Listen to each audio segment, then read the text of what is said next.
Hi, everyone. Welcome to episode 29 of the Future of Work show. Now, for those of you who've been following us for a while, we have this conversation most weeks, and we've covered a very wide range of conversations, right from what does it mean to build innovative organizations? What does it mean to build liquid organizations? What does it mean to incorporate design thinking into the culture of the organization? And then, of course, we've also had several conversations around integrating technology into the workplace. Now, for those of you who are familiar with the work we do, we have been doing a lot of leadership talks with senior teams. And if you and your organization are also interested in understanding what lies ahead for you around the future of work, do reach out for us. I'm the founder of Uncube, an education and advisory firm specifically focused on the future of work. And my partners in crime are Jaspreet Bindra, who focuses on business and technology, and Papia Banerjee, who works with talent and leadership. Now, with that, the topic for the day. Uh, there are few topics that get everybody as interested as the topic of compensation. And I have with me just the right person to try and understand what the future of compensation holds for us. I'm just going to bring my guest on. Hi, Sam. Welcome to the show. Hi, Shalini. So, a little bit about Sam. Sam is a managing director at Willis Towers Watson, and he used to lead the compensation and rewards team for India, but now is in a global leadership role. He's also the author of an article which he writes annually, speaking to the top 5 trends of compensation of that year. And that's really how I became aware of the work that Sam does. And I was really excited about the kind of predictions he was making, and therefore just absolutely had to have him on the show. So, Sam, thank you so much for joining us. I'm so happy you were able to make time for this. You bring with you an expertise that is really one that all of us are curious about. I think while we've had many conversations around the kinds of organizations we're building, but the one topic that gets everybody most interested is, in fact, compensation and rewards, your topic. Thank you, Shalini. It's a pleasure to be on your show. So, Sam, I know that Willis Towers Watson just very recently came out with compensation trends for 21. And just before we dive into the future of compensation, which is, of course, a much larger subject, do you want to share the top headline items from that report? So I think, we just came up with our salary increase survey for India and around the world. And in fact, I think 2021 definitely seems to start on a positive note if you're an employee in the company. I think if you remember last year, the pandemic just hit us in about March in India, and a little bit ahead in China and some of the other East Asian countries. But I think a lot of companies around, I would say about more than 50% companies in India froze the salary increases last year. There was a lot of conscious environment. Employers were in a zone of conservation of capital. But I think from this early survey that we look at, I think 2021 definitely seems to be that almost 85% companies are going to be giving a salary increase this year. Although I think that days of 10% increases in India are gone now. I think it's more around the 6.8, 7% mark. But key point to note is that it really is about the affordability of your company. So, we can predict whatever we can basis the surveys that we run. But I think it's about the company, how much can you afford in terms of giving a salary increase. How did the pandemic impact your industry? I'm sure travel or hospitality industries got more impacted than some of the high tech or pharma companies, and you would association there. In terms of the talent trends, it's very important to look at from a segmentation perspective. Your high performers versus your average performers. So really looking at this 6.6%, it should not be that it's for everyone. It is the company budget. and then it gets spread out, depending on the affordability, depending on the talent segment, depending on other looking from a total rewards perspective as well. Right, right. No, so from what you say, I understand that employees should expect compensation to more or less keep track of inflation if their organization has the, budget for it. Well, I wouldn't just say inflation. I think inflation, again, you can Google, you can find what the best number for inflation is. There is something that's published versus something, other companies would publish. I would think it's more that you should expect a salary increase based on what is the market rate for your particular job, right? And based on those benchmarks, based on how much impact that you have, your job has been able to make on the organization itself. As an individual, how much contribution were you able to make within that organization? So if the revenues that you as an individual at any level have made an impact which is significantly higher than your competitors, versus the cost base is lower, so you're increasing the profit margin, and hence your cost can go up based on the salary increases. So it's not just about the inflation, because I feel inflation is it has been, it's a 20-30 year old concept that you should give increases based on inflation. It's more now about the impact that you are able to make on the top line and the bottom line of the organization. Okay. I think I'm beginning to understand, but I'm going to ask you more questions around that, Sam. So obviously, last year was a year unlike any other. And I'm wondering what you think have been the consequences of last year, and in fact, the fact that many organizations are considering returning to work in a very different form, some form of hybrid. Do you think that that has any bearings on compensation? Was a very different year for everyone. I think all of us got impacted in some shape and form. And I Yeah. think compensation professionals, reward professionals also were right in the thick of action. I think when the pandemic started looking at the insurance policies, we as employees impacted, a lot of companies started to look at what should be, are my insurance policies enough to cover my employees? I think there was a lot of, I think organizations have done a fantastic job in taking care of employees. I think that was the mantra. They really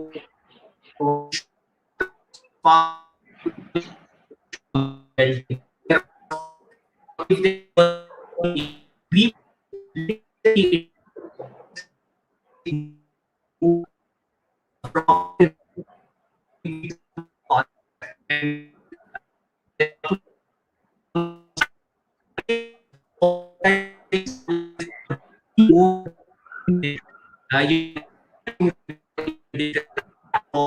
most organizations from and I the digital explosion that happened in the last year has not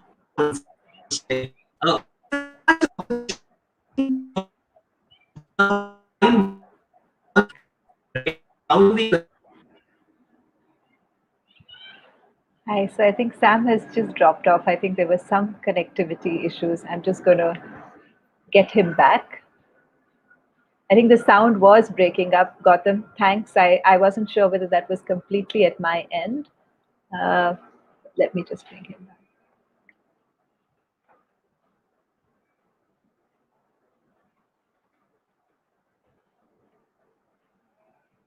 back. Thanks for all your patience. Sometimes we ourselves are surprised at the kinds of challenges we have. Shalin, can you hear me? Yeah, Sam, we can hear you very clearly now. For some reason, in between, your voice broke up a lot. So we're getting a lot of comments that, people couldn't hear you very well. So is it all right if I ask you to repeat what you spoke about on, the impact of the pandemic on compensation? Sorry about that. No problem. I think this is what technology makes us happen, and that is what I was talking about. I think the impact of compensation, or the impact that pandemic had on compensation. I think at the beginning, a lot of the professionals started looking at their insurance policies firstly, to begin with. That can we make sure that all our employees are covered with regards to COVID? I think companies have done a fantastic job of really taking care of employees. That was the primary focus. There was also the focus of how can we conserve our cash, and companies tried and make sure their best that they don't impact employees. But there were a lot of the temporary cuts. There was not that many headcount cuts, but there were a lot of the temp cuts. And as I spoke about that, more than 50% companies didn't give a salary increase. They did actually do a little bit of temporary cuts on the pay. Um, I think the reward professionals were really looking at what is the best optimized way in terms of their return on compensation cost. We were trying to differentiate between our frontline workers and those that were working from home. We were trying to also look at things which, as the pandemic happened, we all moved from work to home like in a flash, right? And there was a lot of demand of companies, who've been in a very traditional setup. How do you move into cloud? How do you move into all this digital setup? And there was a spurge in those kind of skill sets and demand, and companies started to hire freelancers, started to hire some of those skill sets, and then started paying whatever that was required. I think there was definitely HR and comp was in the thick of action to try and work with employees, to communicate and really able to get the impact of affordability, the impact of how the revenues, if are stalled, how can we continue to pay the same amount. So definitely there was a lot of thick of action. The whole employee well-being and taking care of employees became the primary purpose. No, I think I would concur. That is exactly what we've also observed with all the organizations who we've interacted with and worked with. I think HR leaders and business leaders through last year have really tried their best to protect jobs as much as possible. And most organizations, obviously, there are exceptions, and we've seen far more organizations give pay cuts or maybe delayed pay rises than those who have laid off. I also like what you said about how suddenly insurance became an area of focus amongst many organizations to make sure that their employees were covered for the kind of experiences that they went through last year. Sam, you briefly spoke about the fact that organizations pretty much overnight needed to work virtually, and I think that was an experience all over the world. In 2021, a lot of organizations are thinking of going back, but in a hybrid model.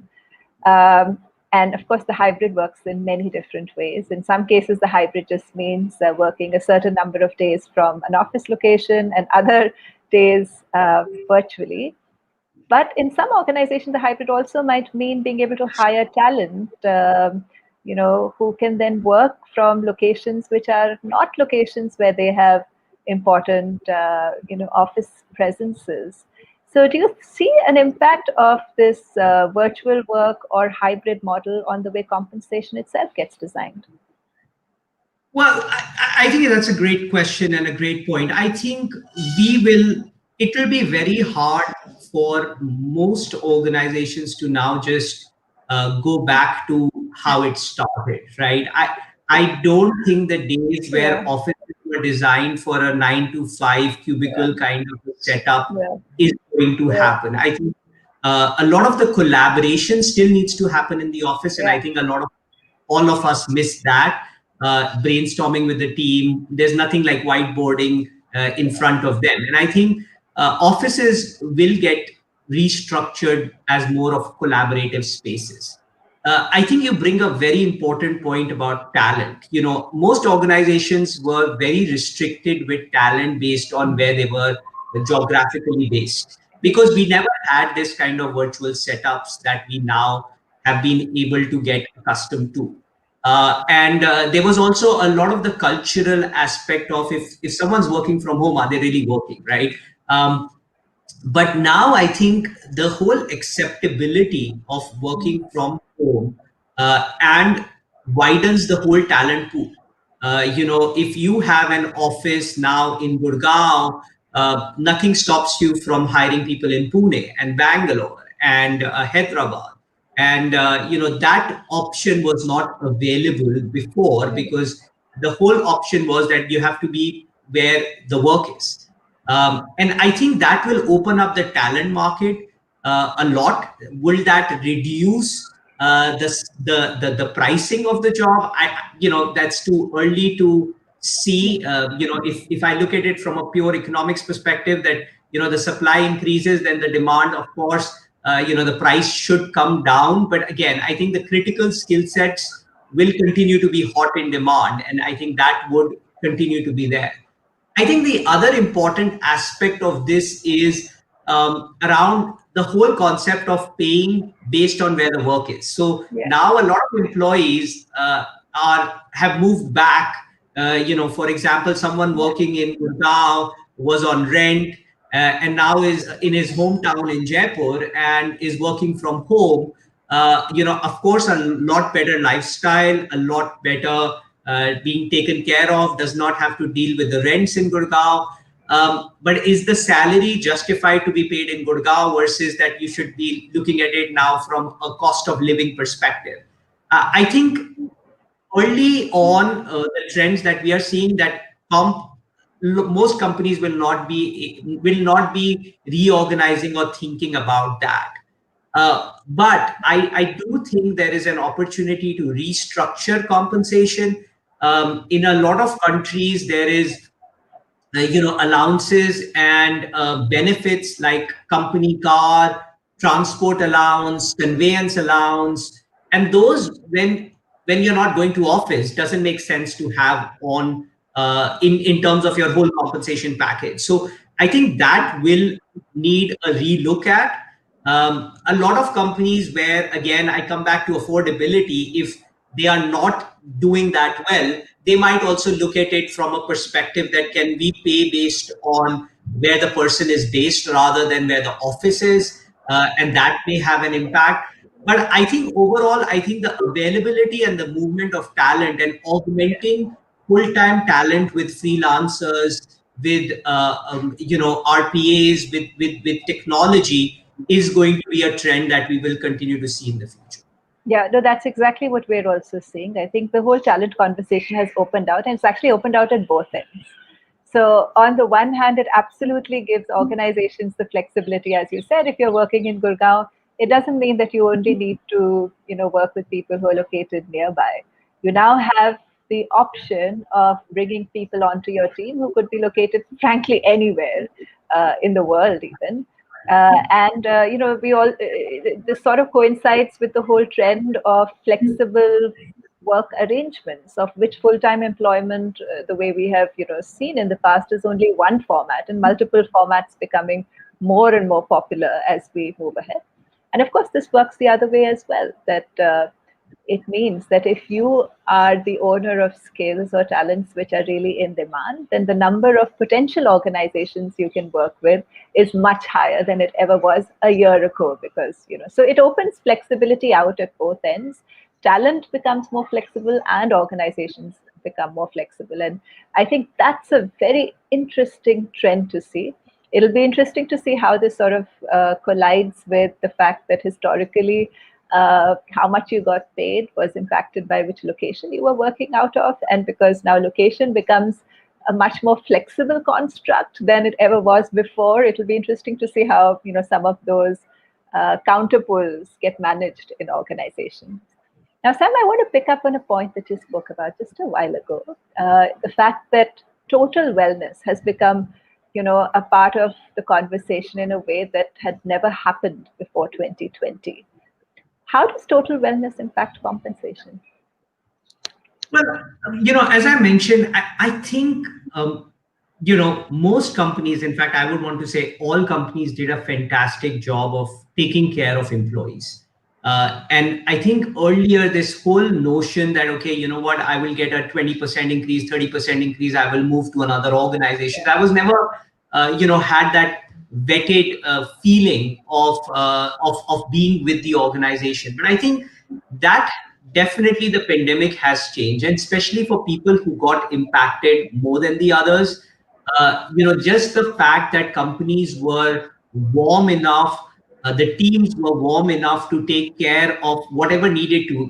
All the kids were at home. There was homeschooling happening. Your parents were at home. Your spouse was at home. There was a lot of things that were going on in your home environment. The work was going on. The flexibility that most managers teams gave them, that you can work as long as the work gets done. That is what's most important, and we don't care how you're dealing with the other aspects of your life. In fact, we were very empathetic, we were very sympathetic to the fact what you were going through. I think this whole thing has, the employees definitely have become a lot more loyal in some shape and form to the organization, and have valued the purpose. A lot of organizations also ran a lot of the well-being programs. If you were sitting at home or every full day on your desk, there was an exercise that would happen on a Friday as a team. You would do a yoga session, or you would do a Pilates, or you would do something. There was mental well-being issues. If you're not going out, you're sitting all alone, and there are a lot of folks who are not living with the families. They were just all alone sitting in front of their laptops, and companies gave them a lot of support on mental wellness.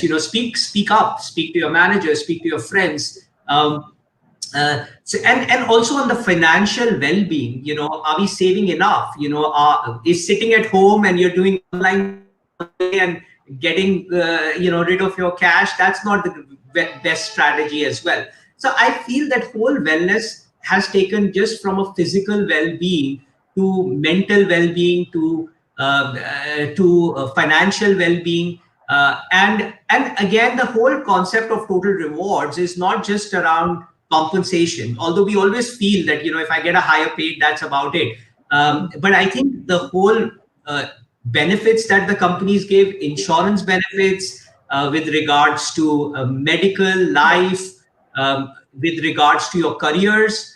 So I think it's now a lot more holistic approach of total rewards, and companies really spend more time in looking at that whole wellness and benefit piece, where they did try and cut down on the compensation piece. Some of them did because of just the pure reason to safeguard the interest, that they didn't want to do the cuts of employees, and didn't want to take an action, spontaneous action. They just wanted the pandemic to get around. It's not still got around, but I think people have at least been able to now manage it. It's been almost a year. So we are in a much better position to handle this situation than when we started off. And I think that has a whole different meaning to employees as well as employers around this whole total rewards kind of philosophy, that it's not just about compensation at the end of the day. It's about how the employer really takes care of me. That's such an interesting idea. I mean, we've always sort of known that, but it just never came under the compensation framework. And I like the fact that you speak about total rewards as a philosophy, where the financial rewards are one aspect of it, but many of the other softer issues, like did you feel taken care of? Did you, perhaps even whether your insurance was good enough, or what kind of wellness programs were introduced by the organization, mental health, physical health, and all of that forming part of your total rewards package. Now, do you think, Sam, this is a trend we're likely to see continue, or do you think this is very linked to COVID? Well, I think employees have a very short-term memory. So I think, unfortunately, that is the matter of the fact that, people will forget this. And if you are getting a 30-40% increase, you would definitely be considering those options. And the purpose-driven, the loyalty-driven aspect may go down. But from a company perspective, I do think this total rewards concept is going to be be looked. I think a lot of that the whole. Sorry, Sam, your voice is breaking up a little bit. So I'm just going to take you back to when you started speaking about employees have a short memory. Yeah, I was just saying employees have a really short memory. So I think when you talked about that, is this a COVID phenomena? So I do feel that all this taking care and everything is, people forget as they start going by in the normal life. But I do think from a company perspective, it's going to be very important to look at the whole concept of total rewards. It's not just about the compensation, it's about the total package, what you are spending on compensation, benefits, on your employee well-being, on the whole part around allowances, and also perquisites, and then also that aspect of training, L&D, career, leadership, all of those, I mean, become part of that total rewards framework. And I do feel that is something that would be of, a lot of interest to companies. I think the future will also be about more personalization. So it's not what is important to me. I can be very passionate and say, what, wellness was really important because I was really down and out and I really needed that. But for you, it might be that compensation was really important because you did want the ends meet, and your partner lost the job. So for you, compensation was more important. For me, wellness was more important. And how does this total rewards framework for companies become a personalized aspect that can cater to your needs and my needs? And that is what the whole framework would be in the future. And I think this needs to continue. It's an evolving kind of a framework where personalization will be very key. No, and just hold that thought. I'm going to read some of the comments. I think this is such an interesting conversation around what personalization will even mean. Let's see what our viewers are saying. Umesh says, Harvard experts say some of our adaptations have accelerated already existing trends, like the development of a cashless society, the increase in remote work, the decline of brick and mortar retail, and they expect that some of these will become a more permanent part of the post-pandemic's new normal. This is not exactly a compensation question, but your views, your thoughts? Well, I think, again, I think this acceleration is great, right? I mean, this digital adoption and acceleration we've been looking for and talking about for years, that this is going to happen. And I think as employees are looking at it, and I think are becoming more conversant and are becoming more savvy in this, I think for compensation and HR professionals, the thing to think about is how do we play a role in a virtual environment? HR is very personal. It's the conversation between you and me, and how I know your pulse through emotions, and doing that on a virtual platform is tough. Asking for help on a virtual platform is tough. And how do we take care of that and move now HR and comp and all those conversations into a virtual environment is what we will need to accelerate. But hopefully, as we have accelerated on that digital journey, we will accelerate in this one as well. No, thank you. Umesh, and our own perspective on this is you're absolutely right. I think many of the trends, workplace trends, as well as cultural trends, have been accelerated by the whole pandemic. So we also don't expect, the world to go back to where it was a year ago.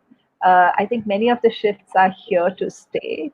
Of course, what will be interesting is how they sort of now get integrated into a workplace that has the optionality of many more in-person, uh, you know, meetings and conversations than was the case last year. So I think what we will see is a much more intelligent mix, I'm hoping, of virtual work and face-to-face collaborative work that's able to work to the strengths of each of the formats, and each of the formats do have very, very distinct strengths. So I think some of that is here to stay.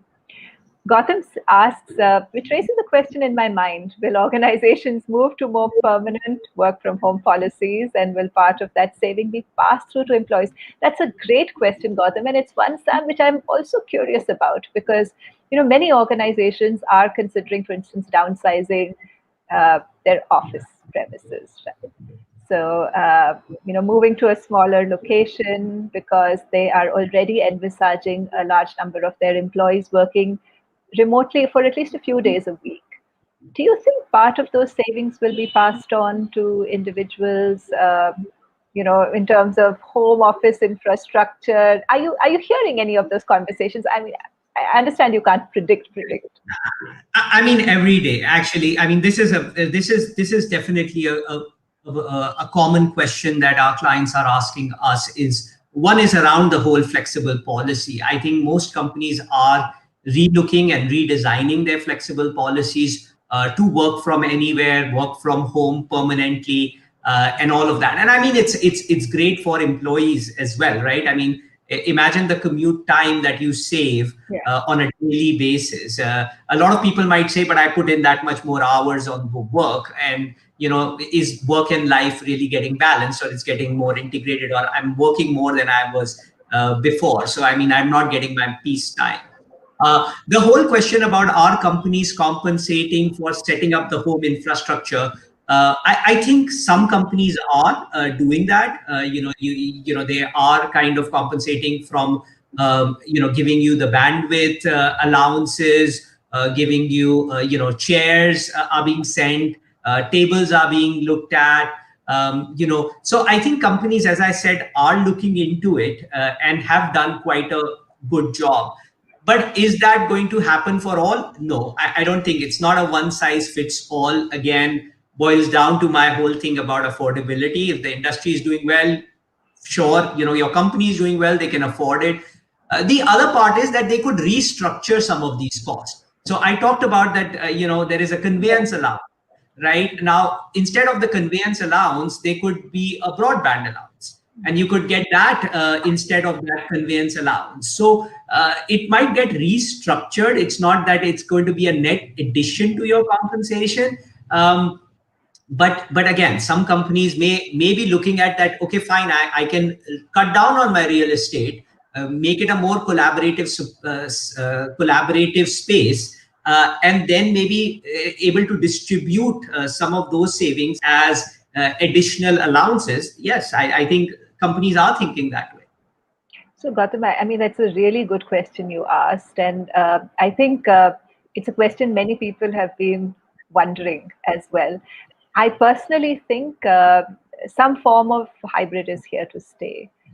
It's highly unlikely that organizations at large will go back to the way work was done entirely, just because there are benefits that both have experienced, organizations as well as employees, in the kind of flexibility that we experienced last year. So many mental barriers and cultural barriers towards remote work were completely broken last year. And I think there's also this realization that working remotely has many advantages. Most organizations have experienced, unless they were supply constrained or there was, a demand issue, they've experienced a rise in productivity. And, whether that's because of the commute time going away, or whether it's because there has been a greater opportunity for distraction-free deep work. Um, there have been very surprise, to the surprise of many organizations, productivity gains pretty much across the board.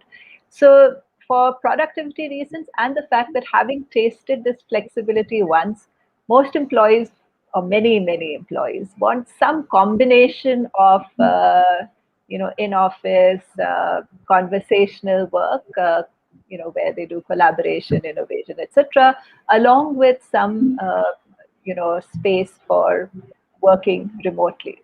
So it was a very important question. And Sam, I understand that all of this is just evolving as we speak, and these are conversations which I am sure across many organizations will be happening over the next several weeks and months. That what form will the hybrid workplace take in our organization, and what sort of implications is that going to have for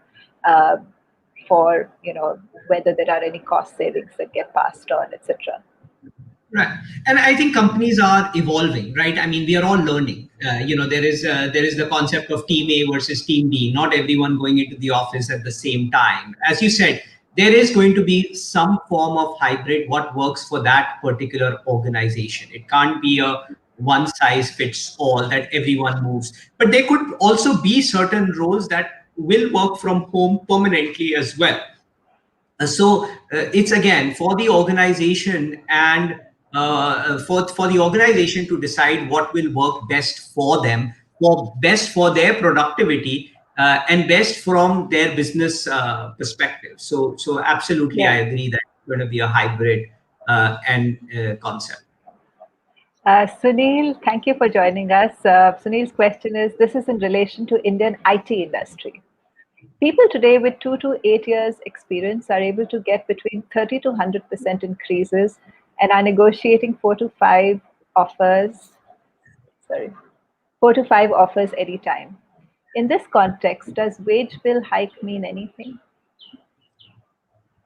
Well, that's a really good question. I think the whole part about the IT industry going, is going very strong, and the demand for that skill set is there, is because of this whole work from home. The skill sets around cloud or Python or some of those have really skyrocketed, and hence the prices have gone up a lot more, because I think again it's the demand and supply. The demand of these skill sets are much high than the supply.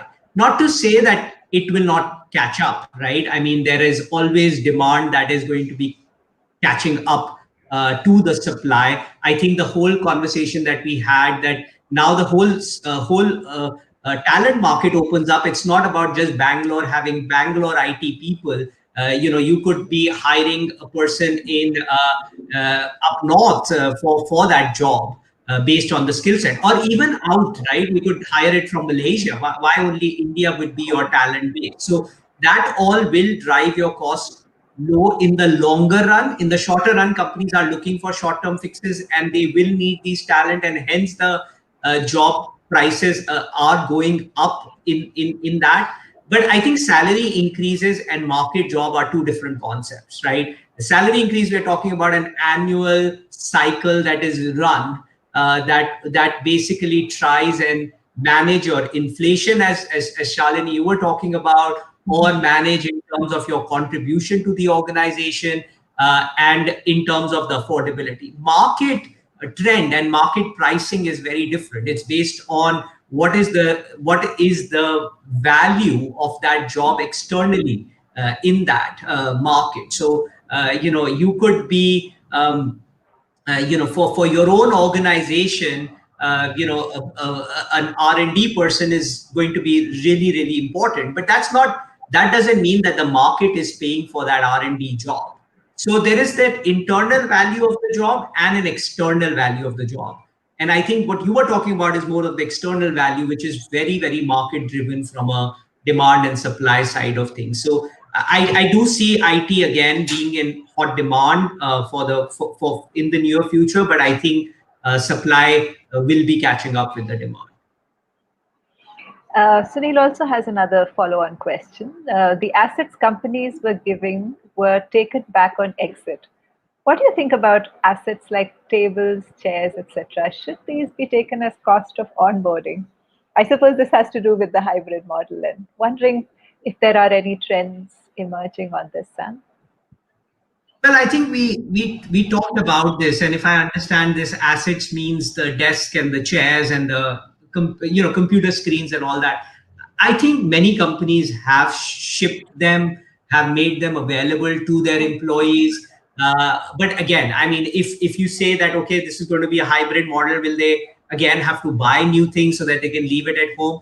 I mean, these are again, from an employee and an employer perspective, these are to me a little bit of the finer details, right? It's not that important for an employer. You are the one who's most important. It's not the assets that you bring or the company provides. It's the value that you are giving to that organization, and that's the price that the organization values you and pays to you. These infrastructure are must to do your business, and in every form they will be able to provide that. So if they feel that they need to give you a screen at home and at work, I think they'll work that out. I don't think that is really the minute details are not to be stressed over, is what I would feel.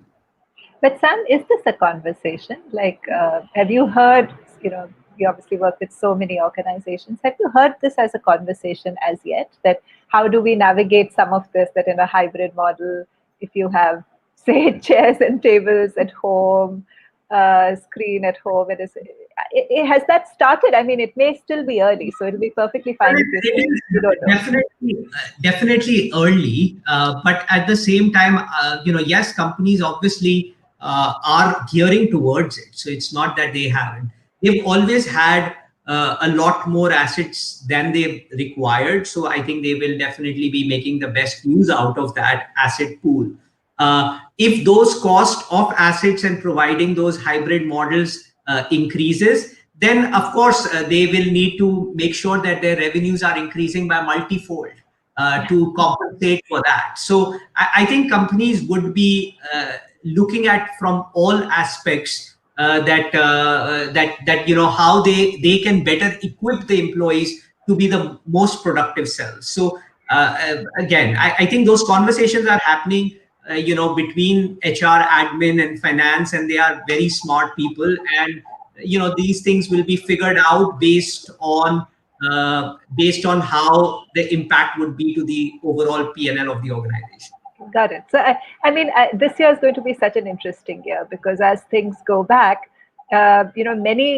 many new conversations are happening across organizations as they're trying to figure out many of the kinds of questions which many of our viewers themselves are asking. That what's going to be the impact of all of this on compensation? What's going to be the impact of all of this on the infrastructure that will be provided?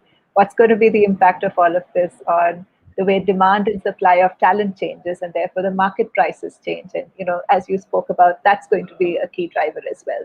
So let me go back to a point you brought up, Sam, just before we read some of those questions. So that was around personalization. We've seen that a huge trend this last year has been this conversation around personalization of employee experience. And while it's still a conversation that's evolving and emerging every day, would love to have your thoughts around what does personalization mean in the context of compensation?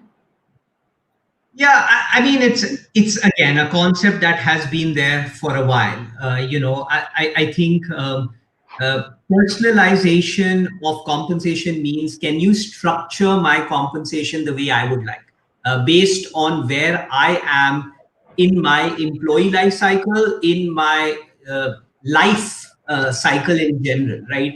If I'm a 20-year-old, someone who's just looking to pay off my rent and have a decent lifestyle and then have savings, I may want to look at it, a higher fixed or a lower variable, or a combination of that, versus someone who's in the 30s who have starting maybe kids or family. They need a much more higher component of fixed than the variable. And then, of course, your life insurances, your policies, your medicals, everything changes from that perspective. So personalization to me is choices. Can I make the choices that works with my lifestyle around the compensation? Now, it's much easier said than done. It's a nightmare for rewards and HR to run such an exercise and to be able to cater to it. I mean, technology has progressed quite a lot, but to sum up everything, have different variable pay plans, have different long-term incentive plans, have different base salary structures. It is very different. And then the whole concept about that if two people who are pretty much in the same zone may have very different lifestyles as well. Some may want to support their parents and hence need a higher pay versus some may not. So, in reality, it's the choices that can companies make those choices for you. But I think the personalization is still a little bit far off in the future. We will get there. I'm pretty sure technology will get us there. But right now, it's about segmentizing a particular workforce into a kind of a persona, as we say in design thinking, where you could say, okay, this is the persona of an ideal employee in the 20s, and can we structure the rewards according to that? And this is a persona of someone in 30s and someone in 40s and 50s and so on and so forth. So I think companies are starting with that journey. And then we'll move into the journey of hyper personalization where the choice can be for you. No, I think that's very well said, Sam. We had a similar conversation on what personalization of employee experience will look like couple of months back. And that was also the experience of our guests, that a lot of our conversation at this point, where we are today, has been around segmentation and looking at differences in needs of different segments of our workforce. But where we are headed, and this is going to be something that's going to be greatly enabled both by data and by technology coming together, is the hyper personalization, where there is the opportunity for everyone's individual differences to be recognized, and compensation and many other aspects of the employee experience getting designed right according to that. So let me come back to the conversation, Sam, around the future of compensation itself. We've seen that performance management over the last, I would say about 5-ish years in particular, has had this huge debate around, should we have ratings, should we not have ratings? Many organizations have experimented with doing away with one rating and having either a number of different ratings or a more qualitative description of the contribution that you have made, etc. So there's been, even in the performance management space, for instance, this move towards personalization. But what I want to ask you is this.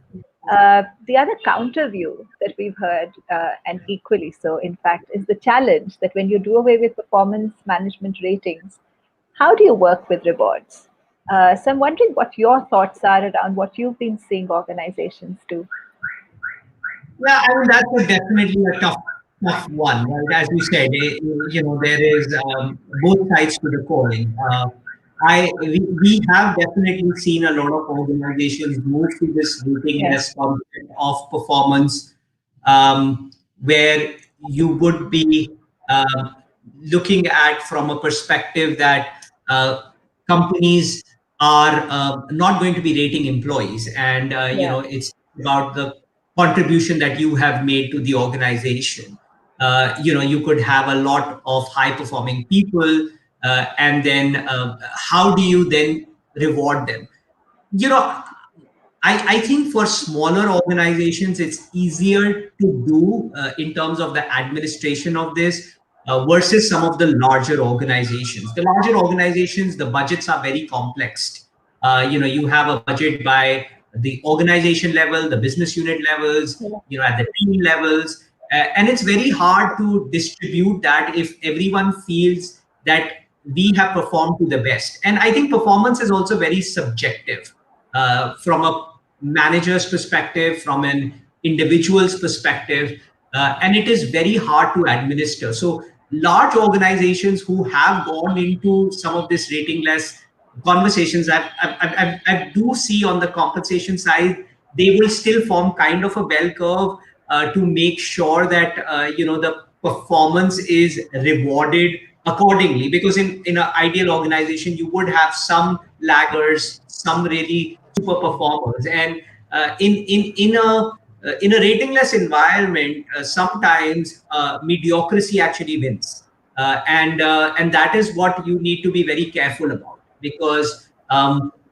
everyone feels they're a high performer. Everyone is feeling that, but you're not able to differentiate that with rewards. The whole big role of rewards is to be able to differentiate. It's a carrot and stick approach, right? You want your high performers to always be there. Not to say that your average performers are not important. They are equally important, because that's the bulk of the organization. But those super performers are the ones who get you the highest returns. And this whole concept about getting the maximum return on your compensation spend is going to be a concept that organizations are going to be looking at in the future. Because for a lot of organizations, especially in the services sector, compensation is one of their biggest costs. And are they getting that? And since you talk a lot about the future of work, I also want to bring in this concept about the future of work, where we are talking about a lot of jobs getting automated or getting augmented with freelancers or through the technology tools, right? So I think in the future, organizations are also going to start thinking about, are these jobs going to get more impacted from technology, and are going to be distributing their compensation spend to say, right, an accountant, for example, the technology may be able to do a lot better job in the future. And if we are not adding more skill sets to the accountant, or not adding a lot more role to it, why would I want to pay him or her a lot more than I would want to pay for a cloud engineer who's very evolving and it's very hard to replicate, or a creative designer who's very hard to kind of replicate in this future of work environment. So I think from our perspective, as we are a lot more analytical thinkers in India generally, we need to be very careful of bringing that creativity aspect to our jobs, and also having this whole mindset about skill building and skilling ourselves continuously to be with this future of work. Sam, on that point, I want to understand, what do you think about, do you see in the future of compensation, pay for skills becoming an increasingly important trend? I think absolutely. And in fact, we are already seeing that have an impact. So, we have in a key markets started this tool called Skills View. And what it does is it actually looks at the impact of pay on skills. And what happens is, especially this is very true in technology industry, and I think we were talking about that IT industry and all of that. The skills are changing very rapidly. So although the companies are giving a 30% increase today, but that skill might go away in the next 2 years. And these people, if they are not constantly skilling on the next technology, a big of a problem. Also, I think skills are also about, it's not that, today I have a workday skill and I add another skill so it's not like I keep getting a 10% increase on every skill that I add. So, it is about how that impact of pay is and how I can build that whole skills library within my organization. A lot of companies today don't know the skill set of their people. Because we were never able to capture that. I think IT companies have done a fantastic job of it now, but most organizations don't have a skills library in place for their employees and to know what skill sets do they bring. There is also the whole concept about, you have skills and then you have industry knowledge, right? I always give this example about admin assistant in a financial services industry. You always, when you look at the job description, 9 out of 10 times that job posting should have worked in financial services before. But an admin assistant, I mean, if you look at the core skill sets, is project management, is a lot to do with administration management, is to organize, is to do all that. So you can take all these skills, but the role itself requires that industry nature as well. So I don't think we are moving into that as fast from a skills perspective, that companies will start saying, okay, you have project management skills, you have this, now you can do compensation, right? Because those are the core skill set. But in technology, you can do that. You have the C Python, you have this new skill set. Yes, because there is not enough people. I will give you, you can come and work in the bank, and I will teach you how the banking industry works. But I'll give you that premium. So on the technology side, the skills is definitely coming in and are getting that pay. But I think on the broader sense, it will still take a little bit more time, I would feel, since we start getting into that whole approach of industry agnostic and thinking about it from a perspective that true skill sets could lead to a true job, and we break the job down into skills. Right, right. No, actually, there's some very interesting trends colliding here because, on the one hand, there's pay for skills, starting with technology, because obviously there we're seeing the maximum, challenge in terms of supply and demand of skills in particular, along with the trend to focus on the outcomes. What is it that you can deliver, at the end, and that becoming, particularly in a hybrid kind of work, or what we have experienced through this last year, your outcomes becoming, far more important than they were in years. So it's going to be very interesting. I know that 21 is such a fluid year. It's a year where many of these trends we'll see how they integrate, and I know it's a conversation which is actually evolving every day. So it's super interesting. We want to take a couple of questions more. I realize we are coming to the end of our time. Gautam again. Sam mentioned that employers have done a great job of non-monetary rewards, such as mental health support, managing finances, etc. Sam also mentioned that this has led to employee retention, which may not stay that way because of employee short-term memories. My views are: one, employee retention may have been high because organizations were shedding rather than hiring. Two, monetary awards will always be a significant component of value from an employee's perspective. And three, the next gen will inevitably, I think it sort of drops off there. So I think so too, Gautam. I think uh, last year was a very unusual year in many ways. It was a year when I think hiring was lower than it has been in past years, and people were sticking on with jobs unless there was a very clear reason to move on. So that might be short term. And absolutely, I think monetary awards will always be significant. But I also understand what Sam spoke about, that the whole, in the total rewards philosophy itself, it's about emphasizing the totality of it. And then, individuals sort of see compensation as one part of it. And as we spoke about in the conversation around personalization, maybe for some employees, it's all about your net cash take home. And then for other employees, maybe there are other factors of this total rewards philosophy that might be, far more relevant. So with that, Sam, I want to ask you for your final thoughts around where the future of compensation is headed. So I think like Gautam said, like you said, I think future is definitely going to be more personalization. It's the choices I can make. It's definitely not a one size fits all approach. It is about being aware of affordability and company dynamics. I think a lot of employees do forget that you run for a profit center, and if the company is not making money, it's very hard to pay you salaries, or it's very hard to retain you. But yes, as employees, you have a choice, and you can stick by or you can leave. Yes, that is definitely there.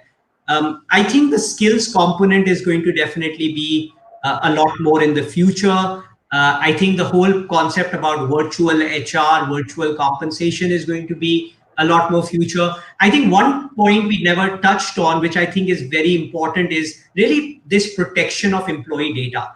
I think as compensation professionals, we work a lot with really confidential data day in, day out, especially during these times of performance management and review cycles. And in this virtual environment, all this data gets shared in Excel. And I think we definitely need to use tools where they can secure this data. I do see that privacy becoming a big thing in India in the future, and protecting this data is going to be critical.